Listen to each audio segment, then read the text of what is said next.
Namaste students, I am Shobha, Science faculty from Mangala Vidya Mandira. Today, let us learn new chapter in science, that is diversity in living organisms. So how diverse, how different the living organisms are, let us see in this chapter in detail. Hope you have studied the same chapter in your 8th standard. So classification of living organisms, Ebbing. So there you would have studied the class living organisms have been classified into 5 kingdoms. So the continuation of that is this chapter. So before going to the main classification, so let us know what is the meaning of classification.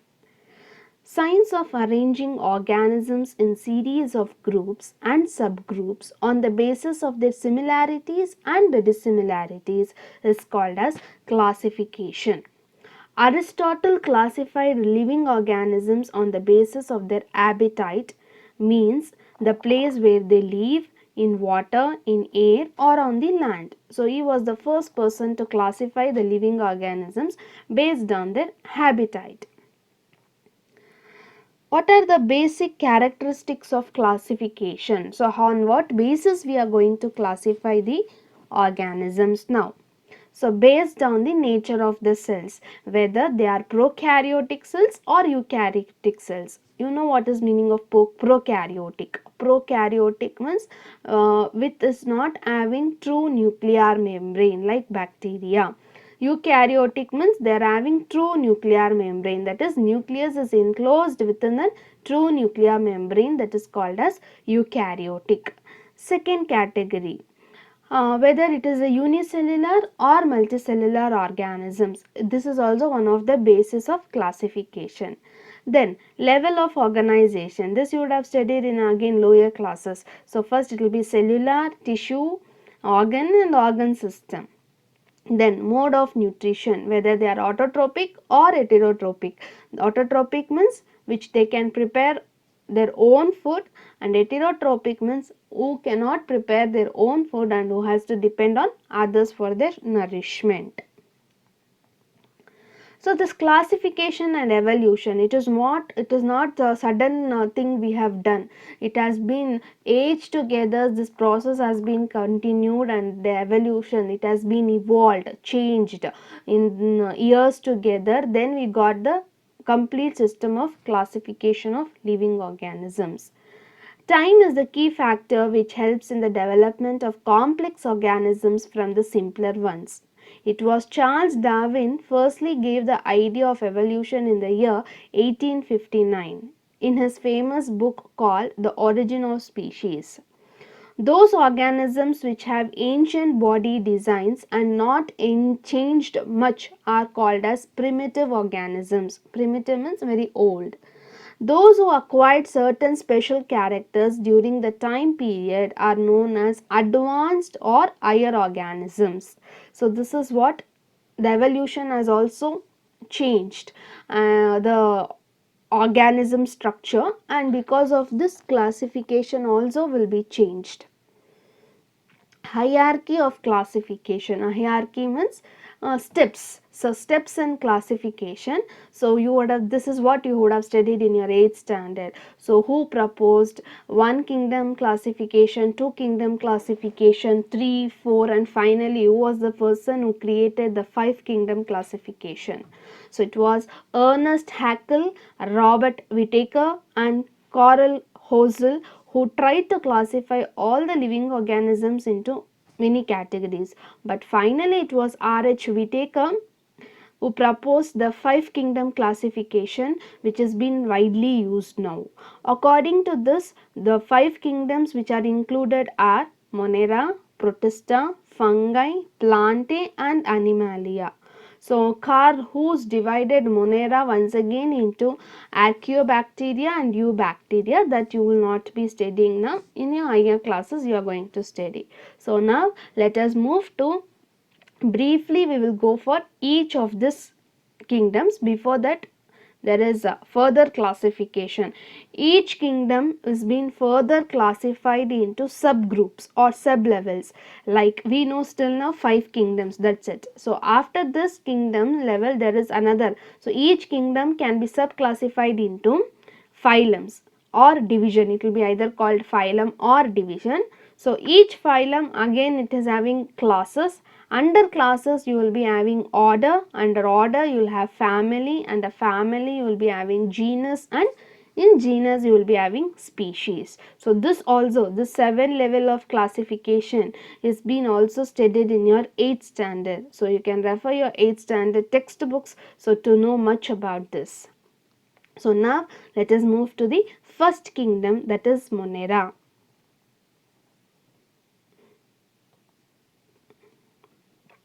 They are mostly prokaryotic. As I told, prokaryotic means which does not have true nucleus. Unicellular and do not have definite nucleus, may or may not have cell wall, and the mode of nutrition is always either autotrophic or heterotrophic. Example under this classes are like bacteria, blue-green algae, mycoplasma and cyanobacteria, all unicellular forms only, students. Next, the kingdom Protista. So here also it is an unicellular category only. It is having well defined nucleus and the cell organelles are also present. Cell organelles are like mitochondria, Golgi complex, all those things. They may be autotrophic or may be heterotrophic. Some of these organisms have appendages, that is cilia and flagella for their locomotion, that is for their movement. And the mode of reproduction is either by sexual method or by asexual methods. Examples under this categories are like diatoms, protozoans, etc. Now let us move to the fungi, the third kingdom. They are always heterotrophic, that is they depend upon the others for their food, and they are eukaryotic. So from prokaryotic level now we have come to eukaryotic level. They are saprophytes, means they grow on dead and decaying organisms. The cell wall is made up of chitin. Chitin is a type of carbohydrate which is very thick and hard. Some of them live in close relationship with the algae and they called as lichens and mycorrhiza. So fungi plus algae combination will be called as lichens or mycorrhiza. Some of them have the ability to being multicellular also. Example under this kingdoms are like yeast, mushroom, rhizopus, that is the bread molds. All this comes under fungi category. So these are the first 3 kingdoms, students. This we have just briefed it out because in your previous class you have read all these 3 kingdoms in detail. So now our main concentration will be the rest of the 2 kingdoms, that is Plantae and Animalia. So now let us move to Plantae. So in Plantae we are going to study subdivision also, that is some of the phylums also we are going to study, followed by the most large kingdom, that is Animalia. So coming to Plantae. These are multicellular eukaryotic organisms. By now, I hope you are all familiar with what is the term multicellular, what is the term eukaryotic. This kingdom includes all plant species. They are always autotrophic, means they prepare their own food. This kingdom Plantae is further classified into 5 more phylums or 5 more divisions. So what are those divisions? So first it will be Thallophyta, second it will be Bryophyta, Pteridophyta, fourth one is Gymnosperm and fifth one is Angiosperm. So let us move to each one of it in detail. The first division is Thallophyta. Here the plant body is not differentiated into organs, means usually if you see a plant you will see roots, stem, leaves, branches, all those things, right? But in case of these plants you cannot see that division, that is not there. Mainly here they are aquatic, that is either in fresh water or marine water. Marine water means sea water or ocean water, fresh water means rivers, lakes, they are found, their habitat is water. Tissues for conduction of materials and for mechanical strength is absent. There is no that vascular tissue. Last chapter we have studied, right? Xylem and phloem is not there in this case. They are covered with mucilage. A slimy, sticky substances will be covered around their body. The reproduction is by vegetative method. You have all learned this. What is vegetative method, asexual method or sexual method? In any of the three forms they can perform. The best example under this division is algae. So everyone, you have seen algae, right? That is called as pachi in Kannada. So it is being grown. It is also a plant. Can you see any root, stems, leaves there, students? No. So similarly you are having many algae like Spirogyra, Spirogyra, Spirulina. All these are examples of Thallophyta. Now let us move to little bit highly advanced compared to Thallophyta is Bryophyta. These all terms are very new, so you have to practice it repeatedly saying these words. Bryophyta. Phyta means plant, students. Plant here can be differentiated into leaf, root and stem like structure. So as you can see in the picture, very tiny plantlets. These are having only vascular bundles, but it is not prominent. So special conducting tissues are not present here. These are known as amphibians of plant kingdoms. So what is meaning of amphibians? Amphibians are those which can survive both on land and water. That is in the case of animals we know. But here it is called as amphibians of plant kingdom because they also can survive both on water as well as on the land. Hence they are called as amphibians of plant kingdoms. So they also can reproduce either sexually, asexually or vegetatively. Example is Funaria, Anthrosis, Marchantia. These are the few examples. This and all you can see whenever the wooden blocks has been, wood pieces are broken, there the tiny plants will be grown. Or if it is a damp walls, so male bandaga damp walls irutte, so wet walls, on them also you can see tiny plantlets being grown. All this comes under Bryophyta. They do not belong to algae, they belong to Bryophyta. How to differentiate means, you know, algae you will not see any root stems and all. Here you will be seeing tiny root stems and all. So the next division is called as Pteridophyta. So P is silent here, so it's Pteridophyta. Here the plant body is well differentiated into leaves, stem and roots. You can see this picture, right? They are also having some conductive tissues, that is vascular bundle is there. In the previous two cases vascular bundles were not there. All the above discussed plants types does not bear seeds. Instead of, they bear only spores. Spores is the one which is a reproductive structure, but here it bears seeds. So the seeds are being produced here, hence they are known as cryptogams. Cryptogams means which is bearing the seeds. No fruit, directly it will give you the seeds. They require water for the purpose of reproduction. If they have to complete the cycle, they require water. Example is ferns, Adiantum, Selaginella. These are some of the plant varieties which comes under Pteridophyta. Best example, students, in the bouquet and all, for arranging the bouquet, flowers and all, they'll keep that green leafy plants, right? That comes under this Pteridophyta category only. Next it is gymnosperms. So gymnosperms, gymno means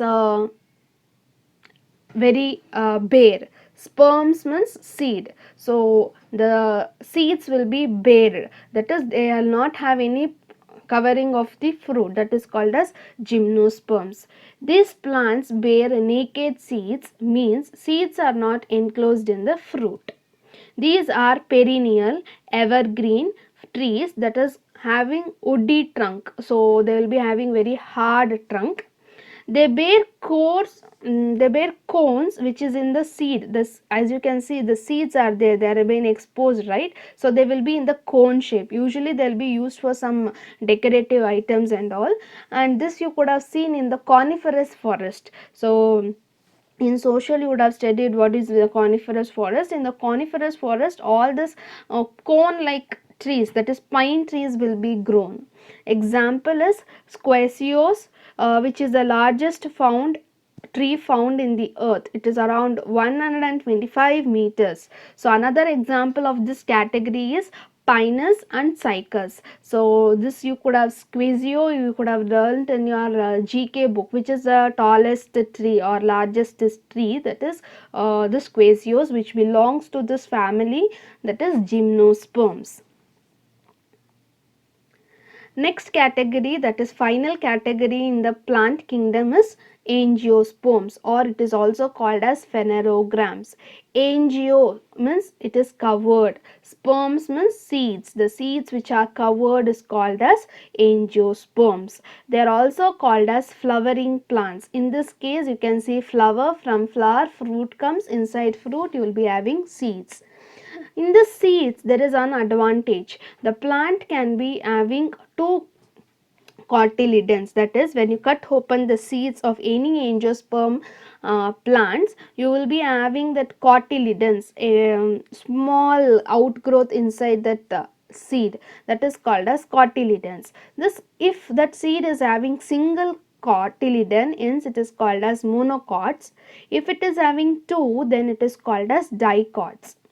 So example will be for monocots are like rice, wheat, maize, green gram, peas, tamarind seeds, etc. So all this will be monocots. If you cut open the seeds exactly in the bisymmetrical manner, you will be getting two parts. Whereas the seeds which is having two cotyledons are called as dicots. If you cut open, you will be having two cotyledons. Example, green peas, and tamarind seeds, this groundnut seeds. So all this will be having two cotyledons. Even mustard, all this will be having two cotyledons when you cut open the seeds. Now let us move to the Now students, we have completed the kingdom Plantae. Let us move to Animalia. In Animalia students, we have to categorize them into invertebrates and vertebrates. In invertebrates, you are going to study 8 phylums. So under that, the first phylum is Porifera. These animals bear small holes on their body surface, hence it is called as pori. Pori means holes. They are aquatic and sedentary means non-motile. Sedentary means they can stick on some substratum. Substratum means they will be growing on attached to some surface, and non-motile, they cannot move. They have cellular level of body design. They will not form tissue level, they are still at cellular level. They bear a hard external skeleton and have canal system for the distribution of the food and gases. No vascular system, they have canal system. Examples of these members are Spongylia, Cycon. As you can see in the picture, the sponge and cycon picture. The next phylum is Coelenterata. They are aquatic animals and have tissue level of body design, higher at form. From cellular, now it has come tissue level.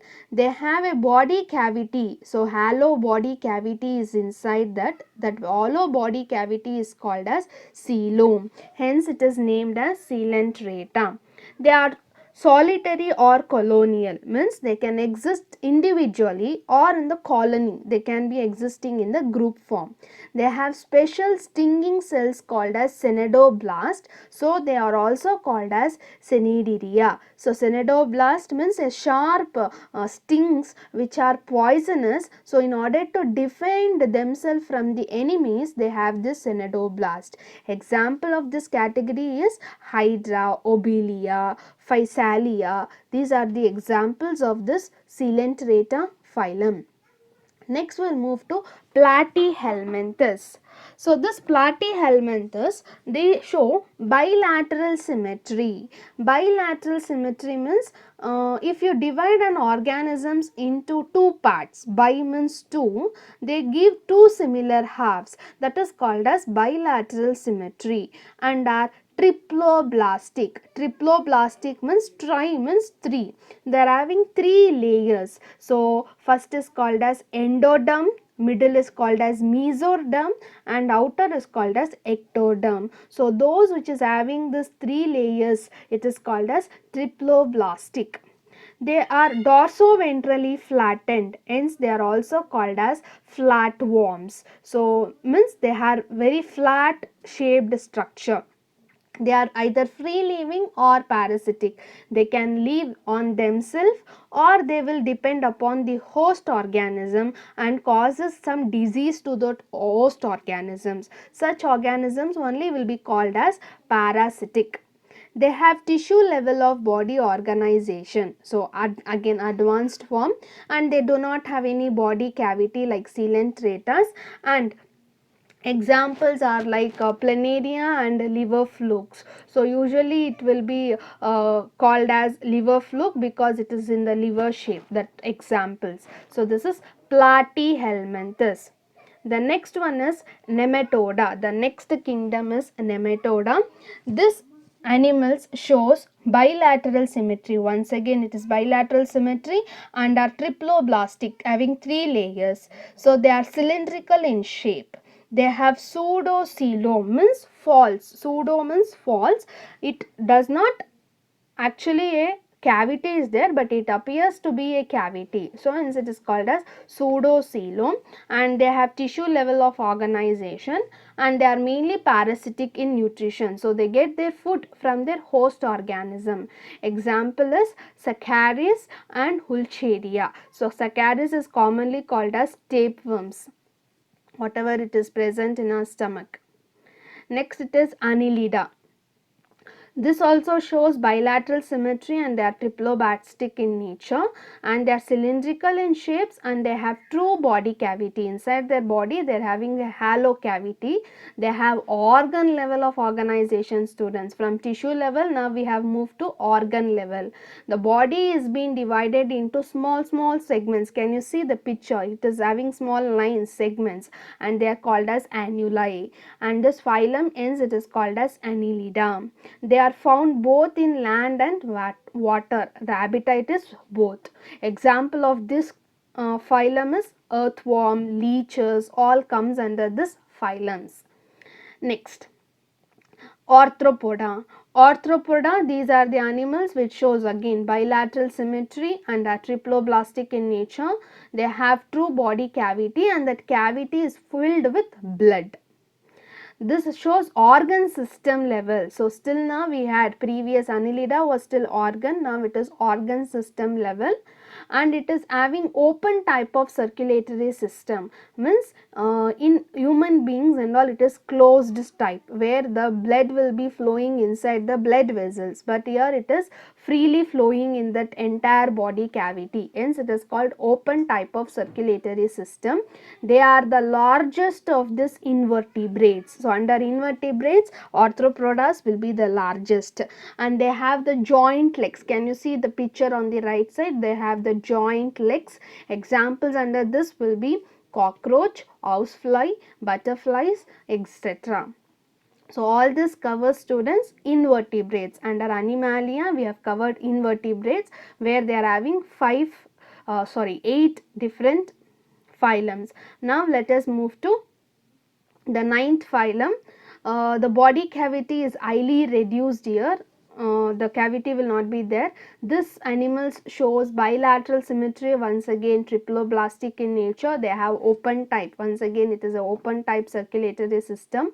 They have kidney. See here, the organ system has developed. They have kidney for excretion, and they have muscular foot for locomotion. Example, best example is chiton and pilla. These are the two examples. Here you can see is chiton, molluscan variety. Next it is echinodermata. So echinodermata, it is again they are free living forms found only in marine water. They are spiny skin, means they have sharp spines, needle like structure on their skin. Again they are triploblastic and they have true body cavity is there. They have tube system for the purpose of movement, anything for the movement they have tube system. They have the power of regeneration, means if the body is being cut, that cutted portions can be regenerate, that is called regeneration. Example is starfish, sea urchin, these are the examples of this echinodermata. So next, still echinodermata, we have completed invertebrates. Now let us start with vertebrates. So here vertebrates will be called as chordatas. So chordata is nothing but vertebrata. So vertebrates or chordata, one and the same. Here first one is protochordata. Proto means in these organisms at their initial stage of the growth they will be having backbone, what is vertebrate, but once they develop they will not be having that backbone, hence they are called as protochordata. In these animals also they show bilateral symmetry, triploblastic in nature, and they are cylindrical in shape and they have true body cavity. These words are now familiar for you. And they also have a notochord at any stages of the life which provides surface for the attachment of muscles and to provide the support. Example is Amphioxus melanoglossus. These are the examples of protochordata. Next, now we move to vertebrata. This vertebrates, not even in the initial of their lifetime, throughout their lifetime they have their backbones, so they are called as vertebratas. So notochord, they have notochord means backbone at any stage of life. They are on the dorsal side, so dorsal means back side, back to their body they will be having this nerve cord, that is notochord. They are triploblastic, once again they are having 3 layers. They have paired gill pouches. So this is a general thing, gill pouches will be there. They have true body cavities is also there. This includes 5 classes. This phylum vertebrata is once again divided into 5 classes, that is pisces, amphibians, reptiles, aves and mammals. So let us study one by one. So first one is pisces. They are aquatic in form, either they may be freshwater form or marine water form. Skin has been covered by scales or plates and have gills for respiration. Body is streamlined and has a tail. Streamlined means you know they are narrow at the edges and broader at the middle, which helps them to move freely against the water friction.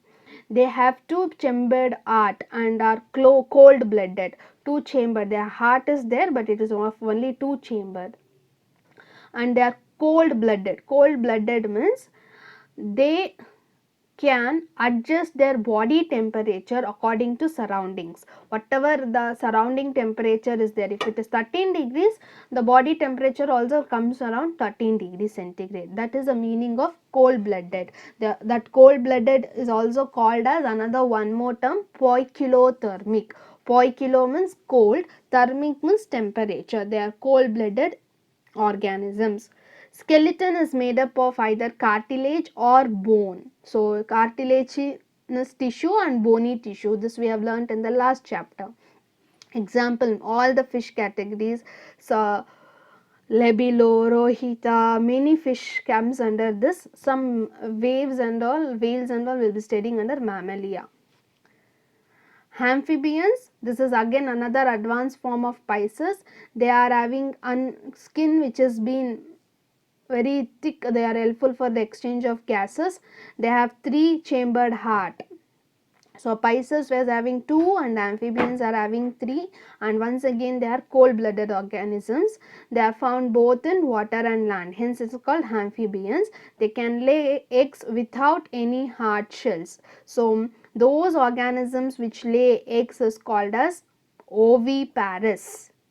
So those organisms which can give directly to their young ones, it is called as viviparous. So Pisces, that is fish, amphibians are all oviparous. They give rise to the eggs, young ones in the form of eggs. Example is frog, salamander, all the reptiles, newt, toad, all this comes under this class of amphibians. Next, reptilia. They are terrestrial as well as aquatic. Skin is covered by scales. They are cold-blooded animals, mostly having three-chambered heart, except crocodile. So crocodile is not an amphibian, it is a reptile. So except crocodile, all the reptiles will be having three-chambered. Their eggs are covered with hard shells. They breathe through lungs, so they are having lungs. Before that, we didn't had any this one. They are having lungs. Example: snakes and tortoise, alligator, turtle. Many things will come under this. Next one is aves. They are little bit highly advanced compared to reptiles, and they have four-chambered heart, and they are warm-blooded. So aves and mammals will be warm-blooded students. Warm-blooded means they cannot change their body temperature. So if it is 35 degrees centigrade our body temperature, it will be 35 only. Even though the external temperature goes to 10 degrees, 2 degrees, 40 degrees also, our body temperature will remain warm. That is a name, warm blooded. It is also called as homeothermic, and they are having four-chambered heart. They can respire through lungs. They lay eggs, and their body is covered with the feathers, which helps them for their flight. And also they don't have teeth. Instead of that, they have been modified into beaks and claws. All the birds comes under the example of aves. So here you will get particularly which are the characters which make the birds to fly. Then you have to tell that they are having feathers, they are having beak, they are having pneumatic bones, means the hollow bones are there, and all this they have attractive colors. The colorful birds are there. Why do have the colorful birds? In order to attract the opposite sex, for reproduction purpose they have to attract the opposite sex, so they will be having that colorful nature. These are some of the peculiar characteristics of aves. So finally we'll come to the last highly advanced animalia, that is mammalia. So all we belong to mammals only.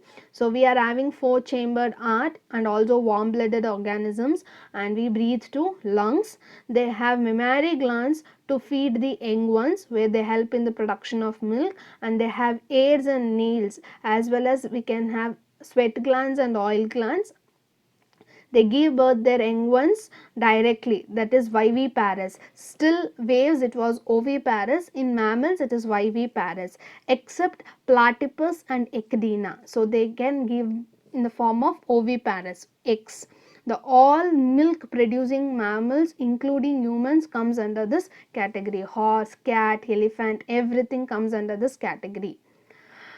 Next, we have completed now still all the five kingdoms: Monera, Protista, Fungi, Plantae and Animalia and their subdivisions. Now let us know some important rules of nomenclature. So first of all, what is nomenclature? Nomenclature means naming an organisms. So in a simple organism will be named, or it will be called by different people throughout the world with different names. So this results in some confusions. So in order to solve this problem, we have to nomenclate, means name the organisms with the same name wherever we go in this world. So that is done by an international union of pure and applied biology. This is the department which takes care of this nomenclature. So they will be usually given certain names. So they should follow some rules and regulations to name any organisms. So to solve the problem of many names for many organisms in different areas, such as ladyfinger, that is Albinos esculentus, is known by bindi, gumbo in different countries, that is your lady's finger. So in order to avoid that name, not only in plants, in animals also, to avoid the Confusions occurred by the common names for some organisms such as silverfish, cuttlefish as examples of arthropods, molluscans respectively, but the name produced confusions that they belong to the class Pisces. So, in order to avoid this confusions, they resulted in nomenclature, scientific naming of an organisms. So, it was Carolus Linnaeus introduced the system of providing a unique name to each organisms. So, there are some rules to be followed while naming an organisms. So, always the name should be given in the Latin language. It should not be any other language, Latin language. And in while naming, the genus name should begin with capital. For example, students, human beings have the scientific name as Homo sapiens. Homo is a genus name, sapiens is a species name. So, in the genus name, the first letter, that is Homo, H, it should be always in capital. And the species name should always begin with small letters. Sapien, S should be a small letter. The scientific name should be written in italics when printed and should be underlined separately when handwritten. Whenever you are typing this in the system, they should be typed only in italics. And whenever you are writing it in a handwritten, that time it should be underlined separately. Genus name should be underlined separately, species name should be underlined separately. So, for example, you can see Homo sapien, how it is written for human beings, and for lion the scientific name is Panthera leo. So, how it is been written. Similarly, we have different names like scientific names for all the organisms. So, hope you have understood this chapter, students, diversity in living organisms. So, these are the activity you should do in the project book. So, the first activity is that you have to soak some seeds, that is monocots and dicot seeds, and after they become tender, you split it open and identify whether it belongs to monocot or dicot. So, after identifying whether it is a monocot and dicot, so you can sow the same seeds, and after the root system, leaf systems all grow in them, you can identify them whether the roots is fibrous root system or tap root system. So, whether monocot is having tap root system or dicot is having tap root system, that you can find out. And also you can go for the venations. In the leaves you will be having a veins, right, that is called as venations. If it is parallel, that is called parallel venation, and if it is branched, it is called as reticulate venation. So, this things you have to identify. So, if you are not able to sow the seeds and grow the plants, so you can identify. So, peanut or green gram is a dicot. So, you just go for the peanut or the dicot leaves, then you can identify it and write it in the project book. Second activity to be done is, so find out the names of the following animals and plants in as many languages as you can. So, tiger, what it will be called in different language, in Kannada, in Telugu, in Hindi, in Marathi. So, the tiger will be having different names, right. So, you identify it and write it down. Third activity is, find out the scientific names of any 5 common animals and plants, and do these names have anything common with the names you normally use to identify them. So, that you have to write it down, like Mangifera indica. Indica, that is the scientific name of mango. So, indica indicates it is from the Indian origin. So, that type of connection is that having in its scientific name. So, these 3 projects should be done in your project book and to be submitted within a 1 week. Hope you have understood this chapter, students. Thank you.